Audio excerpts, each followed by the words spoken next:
আজিৰ দিনত স্বামী আৰু স্ত্ৰীৰ মাজত সংঘাত বা কাজিয়া অলপ বৃদ্ধি হোৱা যেন লাগিছে কাৰণ এই ধৰণৰ প্ৰশ্ন খুবেই অহা আৰম্ভ কৰিছে আজিৰ এই প্ৰসংগতে প্ৰশ্ন এটি লৈছোঁ পাঠশালাৰ পৰা তেখেতে লিখিছে আমাৰ বিয়া হোৱা 5 বছৰ হ'ল লাভ মেৰেজ হৈছিল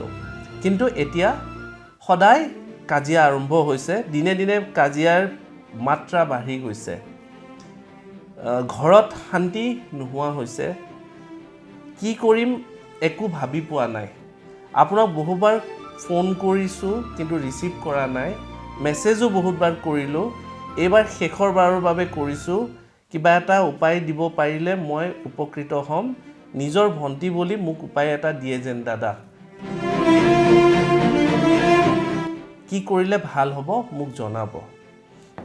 প্ৰথমতে জনাব বিচাৰিছোঁ যে আমাৰ তাতে অজস্ৰ মেছেজ আহি থাকে সেয়ে প্ৰত্যেকটোৰ মেছেজৰ আমি ৰিপ্লাই দিয়াটো সম্ভৱ নহয় আমি সেই জাতীয়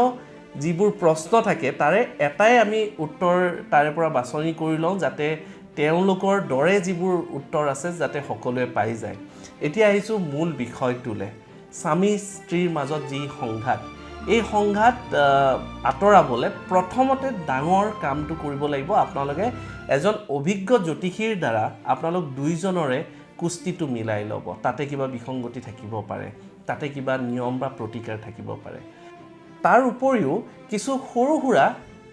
বাস্তু ৰেমেডি আপোনালোকে নিশ্চয় কৰিব পাৰে প্ৰথমতে মন কৰিব যাতে আপোনালোকৰ মাষ্টাৰ বেডৰুমটো আপোনালোকৰ বেডৰুম সাউথ ৱেষ্ট কৰ্নাৰত হয় আপোনালোকৰ যদিহে বেডৰুম সাউথৰ ফালে বা নৰ্থৰ ফালে হয় আপোনালোকৰ কাজিয়াৰ সূত্ৰপাত হোৱাৰ এক প্ৰকাৰ স্বাভাৱিক তাৰ উপৰিও আপোনালোকে বেডৰুমত ৰোজ কোৱাচ নাইবা পিংক ক্ৰিষ্টেল নেচাৰেল ক্ৰিষ্টেল হ'লে ভাল সেইবোৰ ক্ৰিষ্টেল বা টাম্বলছ আকাৰত আপোনালোকে নিশ্চয় ৰাখিব পাৰে ৰোমেণ্টিক ফটো ৰাখিবলৈ একেবাৰে নাপাহৰিব লাভ বাৰ্ডছৰ ফটো বা ষ্টেচু বা যিবোৰ শ্ব'পিচ থাকে আপোনালোকে নিশ্চয় ৰাখিব পাৰে আৰু হাজবেণ্ড ৱাইফৰ এটা ৰোমেণ্টিক ফটো এখন বেডৰুমত হোৱাটো বাধ্যতামূলক এক প্ৰকাৰ ই এটা ভাল পৰিৱেশ সৃষ্টি কৰাত খুব উপকাৰী হয় সেয়ে এইবোৰ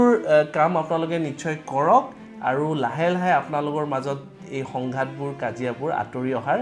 এক প্ৰকাৰ আৰম্ভ হ'ব আৰু আপোনালোকে শান্তিৰে সুখেৰে আপোনালোকৰ পৰিয়ালটিৰ লগত থাকিব পাৰিব বুলি মই আশা কৰিলোঁ যদি আপোনালোকেও এনে কিবা সমস্যাৰে ভুগি আছে আমাৰ নম্বৰত আপোনালোকে হোৱাটছএপ কৰিব পাৰে আমি উত্তৰ দিবলৈ চেষ্টা কৰিম নমস্কাৰ